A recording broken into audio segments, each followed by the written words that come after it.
When we talk about the essentials checklist, we're talking about things your club has to have in place to be compliant. That might be legally, it might be with the insurer.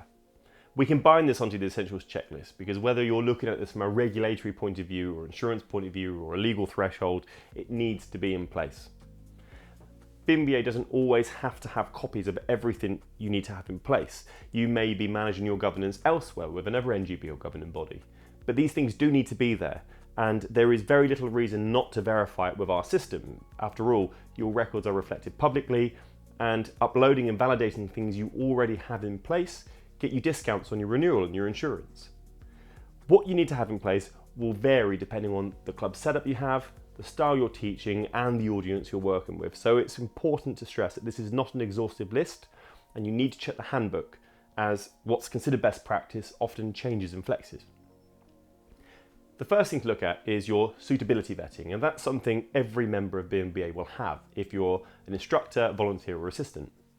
What we're talking about there is who are you working with? What's your primary audience? And what we're looking for effectively is the audience most at risk. So you may be teaching adults deemed not to be at risk. And we'll park for a moment the consideration around what an at-risk adult is, because that's a moving target in itself.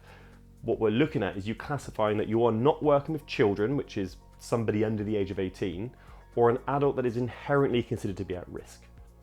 When you tell us you're working with adults only who are not at risk, the threshold of compliance drops because you're not required to have the same level of safeguarding oversight in place. When you do tell us you're working with children and or adults at risk, that threshold increases because we know there is a heightened risk of harm to those you're working with, and the burden of proof upon you in the event of a claim or a safeguarding failure is greatly increased as well. The key thing you need to make sure everybody working in a duty of care or position of trust, think POT, is that if there's children in that room, which is anyone under the age of 18, whether it's a mixed class or not, or adults at risk, is that everybody is enhanced DBS checked or PVG checked if you're in Scotland, and that barred list check is also included. We can help with DBS checks if you don't have them in date. In theory, a DBS is out of date almost as soon as it's issued, but for good practice, we'll accept it for 3 years from date of issue, or if you're on the update service, we can accept it on an annually recurring basis. The DBS check forms part of that protection. It tells you whether somebody has a suitable background to work in that position, but there are additional things you need to have. A safeguarding qualification is essential, and in every club there needs to be a DSL, designated safeguarding lead, and that person needs to have received special training that helps them to understand the nuance of reporting concerns and how to handle those concerns when they're brought to you. Every club, whether you're teaching adults or children, or a combination, needs to have first aid training.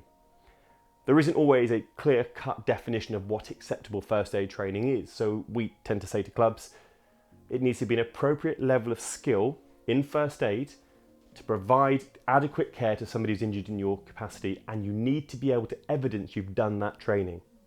It's not enough to say that you knew the information, you need to be able to prove how you came to know that information.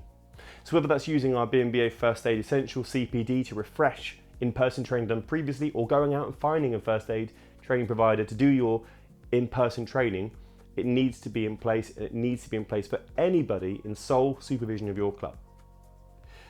I said at the start, this is not an exhaustive list, and if we take first aid as an example on that point, in theory, you only need one first aider, qualified and trained in any one venue at any one time where there's an active class. The reality is it's much safer to assume that everybody needs to have that first aid training because anybody could find themselves in that position. And the same applies to safeguarding too. Insurance is another thing you have to get right, and this one really matters. Don't assume just because you have a policy that it's necessarily active or fit for purpose. Make sure it covers you for what you're actually teaching and reflects the risks you're incurring when you're on the mats. Instructors need to obviously be wrapped up in the essentials checklist as an absolute bread and butter part of running your club. But you need to remember, especially when it comes to safeguarding, that anybody who has access to children or adults at risk is part of that safer recruitment framework, which means assistants and volunteers, even if it is just a parent casually helping out holding pads, you need to know them, have them checked, and be able to evidence the event of a claim or a failure that you know who they are, you know they're checked, and you have those processes in place. The final point to mention, because I'll refer you to the essentials checklist in the handbook to have a proper look at the exhausted list is your policies and procedures. Now I know for most martial artists that will put them half to sleep, but it's crucial.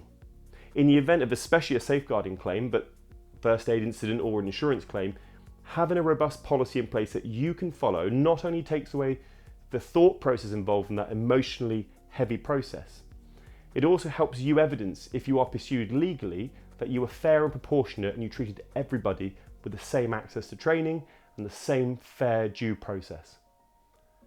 Don't wait until something goes wrong to check this list, because by that point it's too late. Have a look at the essentials checklist and rely on tools like Ivy and Regulation Ready to help you uphold those standards, especially as this is a living area of governance. It changes regularly, so keep popping back to the essentials checklist and make a routine point of checking your Ivy score to see what's changed and to make sure nobody drops offside.